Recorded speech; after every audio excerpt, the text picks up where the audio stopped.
Gene, old school sales guy, city guy, just totally, hey, how you doing? And I'm a mover, I'm a shaker. John sees us walking up, so I can introduce Gene. John sees us coming. John's cordial, extending his hand out to Gene, looking for to meet my boss. Gene just dives right into this whole sales pitch. And you could just see John's like, hey, anyone that's the friend of my new friend Shane is a friend of mine too. Who the heck do you think you are, Buster? And they kind of got in a verbal disagreement right then and there because he didn't like Gene selling to him after avoiding that earlier. And I didn't get John's sale.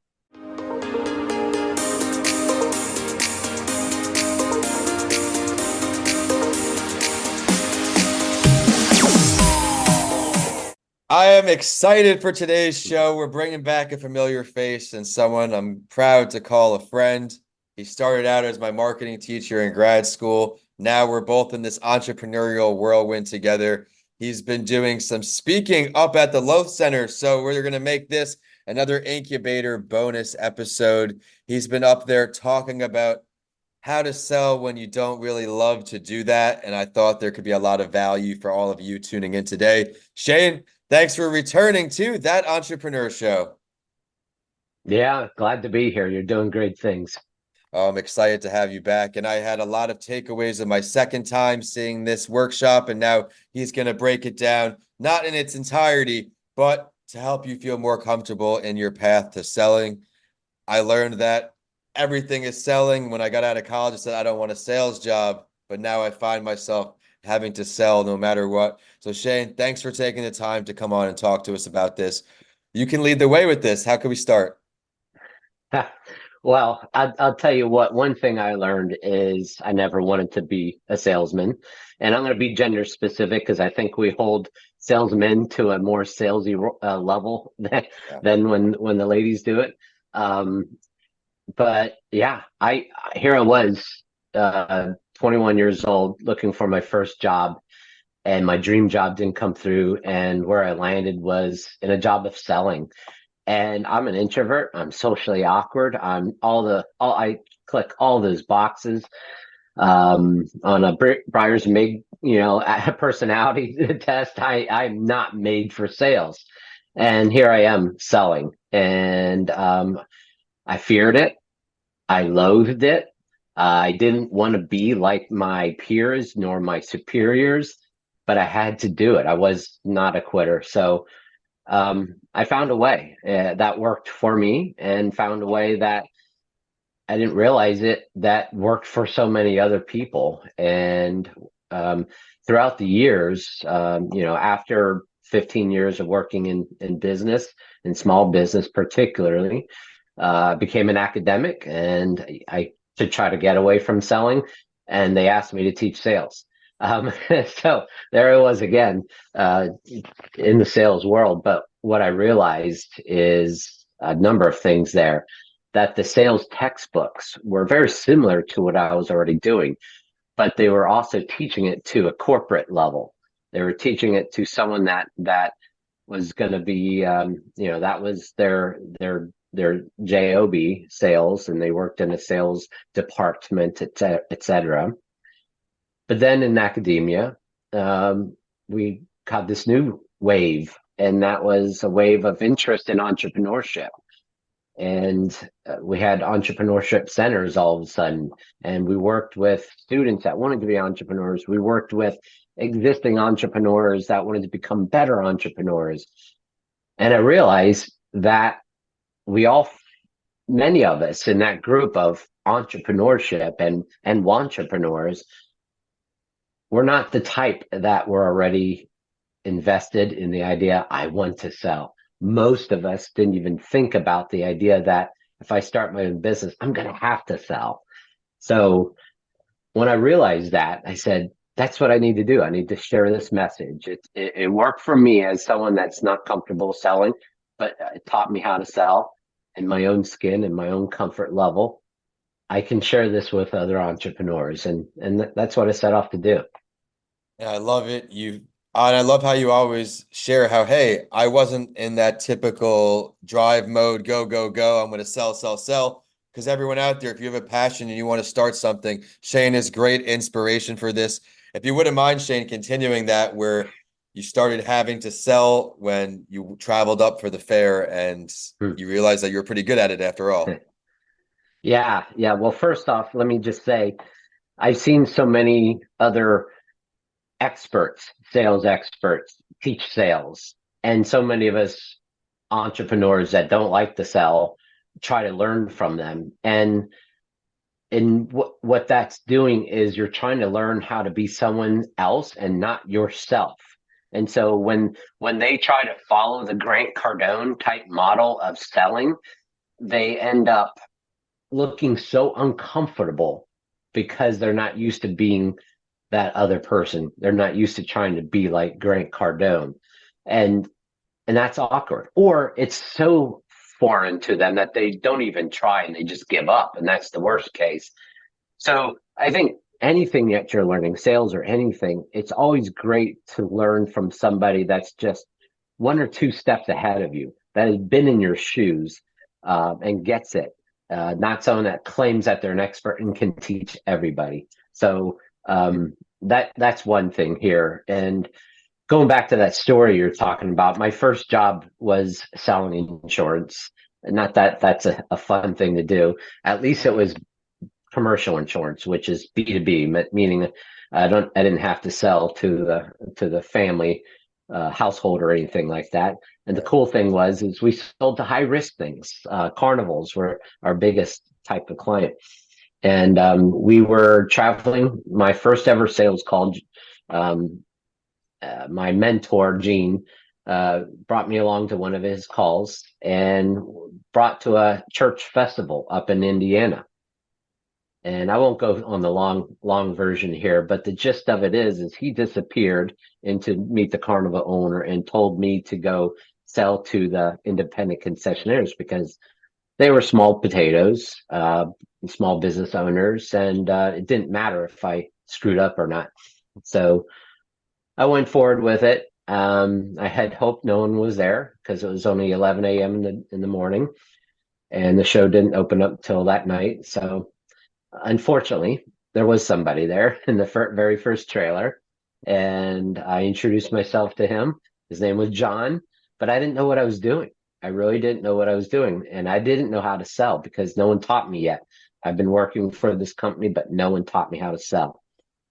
And all I knew what to do was introduce myself. Surprisingly, he said hi back and introduced himself. We did some small talk, and it wasn't going to sell to him. And surprisingly, he talked back. It was a conversation. I couldn't believe this. I'm an introvert. I'm socially awkward. Going forward, trying to talk to people is not in my human nature. But he was conversing with me, even though I looked out of place on the carnival lot. And after a couple minutes of just conversing casually, I knew I had to do a little bit of something. Still not going to sell, but I knew I had to maintain a conversation, but maybe make it down the line of his business and my business. I had introduced myself that I was with an insurance company. And so I knew a couple things about these independent concessionaires, these food concessionaires, and I knew they often had local insurance, Jake from State Farm type of carriers. Yeah. And I knew they bought them from their hometown. I knew enough that they often had a couple trailers. I knew that most of them were from Florida, even though they traveled all the way up to Michigan or Maine. And so I started asking those types of questions like, oh, okay, so how many stands do you have? And he told me he had three, a couple of them were somewhere else. How long have you been in business? And he told me, where are you from? Florida. And he was having a fun time talking because why? We all love talking about ourselves. And as an introvert, I wasn't putting the limelight on me. So I was putting it on him and he was conversing. And then I started realizing that with this insurance company I work for, I had also worked in the underwriting department and the claims department, and I knew some things about coverage. And I knew that if he got his policy from local Jake from State Farm, They didn't know that he was all the way up in BFE, Indiana, in the cornfields of Indiana. They probably thought he never went any further than 50 miles to 100 miles at most. So when I asked him, I said, "Do you know what kind of policy you have? Do they have complete coverage no matter where you travel?" And he kind of looked at me like, "Ugh, I don't know, Shane." And you could sense in his voice that he was a little nervous that I asked him that. Like it was one of those things like, I kind of think I'm not covered, but don't ask, don't tell kind of a situation. So okay, and I didn't interrupt. I knew our policy covered no matter where they went in the United States, but I didn't say anything because I'm not there to sell, for crying out loud. And then I said, I knew another thing. The Main Street carrier like Jake from State Farm doesn't know what to charge this type of business because it's a strange animal. And so more times than not, they charge more money than what we did as an expert in this industry. So I asked him. I couldn't believe I asked him, but I asked him, how much do you know how much you pay a year in your liability coverage? And he surprisingly told me. And as soon as he said it, for three trailers, I knew he was overpaying. But again, the key is I'm not selling. I'm scared, right? And I just said, "Oh, okay, thank you," and I continued on with the conversation. But I started to sense something in this conversation. I sensed that by asking him about the where he traveled and how much he was paying, he was starting to question his own coverage.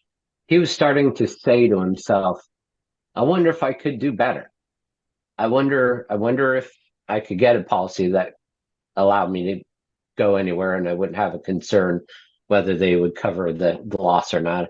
I wonder if I am paying more because once a year I call another agent in town and check. Right. But I wonder." And I sensed that. So I finally said, well, knowing what I did about our policies, I was able to go back into there and say, and know for a fact that I could save him money and cover him no matter where he went. So I said, "John, if I was able to get you better coverage and save you money, would you be interested?" And of course he said yes. And I didn't know that, but he did. And that was it. We without getting any more into the long story, um, well, I kind of have to get in the story now. I went down this road. Um, I went back to Gene later after John and I's conversation, and I told Gene about it. And Gene looked at me, I was so excited, like a little bouncing puppy. And I said, Gene, guess what? I sold something. And Gene stopped dead in his tracks, looked at me, and he's from Brooklyn. He's like, "What are you doing? You can't sell insurance." And you told me to sell insurance. He says, "Are you idiot? You don't even have a license yet. You're not supposed to sell." He was just testing me, busting my balls, if you will. Yeah. So we went back over, and I was going to introduce Gene to John. And this is another powerful part of the story.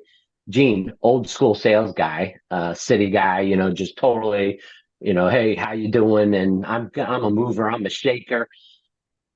John sees us walking up, so I can introduce Gene. John sees us coming. John's cordial, extending his hand out to Gene, looking forward to meet my boss. Gene just dives right into this whole sales pitch, and you could just see John's like, "Hey, anyone that's the friend of my new friend Shane is a friend of mine too. Who the heck do you think you are, Buster?" And they kind of got in a verbal disagreement right then and there because he didn't like Gene selling to him after avoiding that earlier. And I didn't get John's sale, um, uh, needless to say, after that confrontation. But about 6 months later, I did because I met John at another festival and got to know him. He got to know that he wouldn't have to deal with Gene anymore, and he got to know me. And we had a relationship. Me sung him shorts for years after that. So it taught me a lot. That one time taught me a lot. And you taught the audience a lot. I'm so glad that you shared that story. And you also inspired that, hey, stick with your authentic style, stick with your true self. Don't try to just become someone else. And you alluded to that throughout the entire story. I think that's really impactful. But now, and I'm excited to share everyone. Next month, we'll have Shane back on to talk about some of the great work he's doing with his company that he's been making a lot of great progress on. I've loved witnessing it here. Shane, let's preview that episode for everybody. Yeah, absolutely. So number one, I'm putting together, or by the time you hear this, it will be there. This whole process that I've created, it's a nice guy sales process, giving you a step-by-step system of how to go a sales process while still being yourself without being salesy, sleazy, pushy, or any other of the seven dwarves of selling. You don't have to be any of those. It gives you something that you can work with. And it's all under the Nice Guy Entrepreneur, where it's a platform of all of us entrepreneurs looking to start or grow our business in a community of people like us. So we're not doing it at home alone. I love that. Building the community, and I think that it's going to truly take off as soon as this goes live, and I can't wait to see all the success you have from it. You're also inspiring people on different way where, hey, you don't have to be a 20-year-old entrepreneur, 30-year-old Mm. entrepreneur. It's never too late to actually do what you're doing, and now you're leaning into this. Shane does a lot of great work at the ECC, the Entrepreneur Center in Tampa, with the Moran Institute, Entrepreneurship in FSU. He's well-rounded all the way. But I now want to pivot to, at the end of the show here, you work with startups of all different sizes consistently, Shane. What's some advice you can give to a newer entrepreneur out there who's trying to go from entrepreneur to entrepreneur? Yeah, that's really easy for me because it's a lesson that I need to listen to myself, and it eludes from what we just talked about. Don't do it alone. So many people are sitting from their own bedroom, kind of doing that in a spare bedroom right now. So I'm a hypocrite, but doing it from a co-working space with their own private little nook, doing it from a library, wherever. Don't do it alone. Insert yourself into a community. Do an accelerator. Do an incubator. Do join a community. There's 1 million cups all across this country in the U.S. Go to those on a regular basis. Those are Wednesday mornings at 9 a.m. You're not only going to learn from the other entrepreneurs that are two steps in front of you, but you're going to feel and feed off of that energy that they have as well. And it's so easy without that to slow down and maybe even stop. I'm not saying you need a cheerleader. You just need to be around people to recognize that they too have the same struggles, but also thrills that you have as well. I just typed that up too for the show notes. That's a free resource, everyone. 1 million cups. I presented 3 times, I think. I've been a guest 2 separate occasions. I'm almost due for another presentation. I'm trying to get to a new location. Thank you for sharing that. Thank you for talking about your new business. And of course, some tips for selling when you hate to sell. Like myself, admittedly, I got a lot of value out of this again, Shane. Where can we find you online? Where can we say hello? Yeah, check out niceguy.biz. And you can email me at shane@niceguy.biz. Also, my Instagram, and we'll be posting weekly on YouTube with some of our podcasts there as well. So, all under the Nice Guy Entrepreneur. I love it. Well, thank you for sharing, everyone. Be sure to go check that out online and be sure to stay tuned for his next episode where we talk a lot more about that company as it will be released by then. We'll talk about some of the latest features and everything inside that community. I am at Vincent A. Lanci on all social media and YouTube. Be sure to subscribe to me there on YouTube to catch some video clips from today's show, as the show is at That Entrepreneur Show on all social media as well. If you're interested in becoming a guest or working with me as a podcast coaching client, reach out to Danica at podcastsbylancy@gmail.com and she will set you up with a free call with me. But for now, we are signing off, both of us here in the Tampa area for another Incubator bonus episode. Shane, thank you so much. Thank you. Perfect as always, man. You're a natural out here for me. That's fun. I appreciate it. Appreciate the opportunity. Yeah, we'll get it out this month, like probably the end of the month, and then once that's released, I'll ask you some of your availability coming up, so we get the next one timed out. It doesn't have to be right away if you're not ready, but I'll just put it on your radar. That way, we can get a little Okay. more traction for it. Sweet. Love it. If there's any preferred picture that I don't have, just email it to me whenever if your bio's changed or it's not the one from LinkedIn or Nice Guy, send that to me too, and I'll make sure we use that one. You got it. Nice. All Appreciate you, man. Anything else I could do to right, help you man. right now? No, I'm good. I'm good. As always, the door's open for you as well. So let me know. Yeah, yeah. Well, I'll see you next week at the advisory meeting, which will be fun. Or no, it's at the end of the month, I think, this month, but it's Okay. scheduled. Yeah, I It's haven't scheduled. looked. It's scheduled somewhere. As Yeah. long as it's on my calendar. I'm the same way, but thanks again, man. All right, man. Take care. Bye. See ya.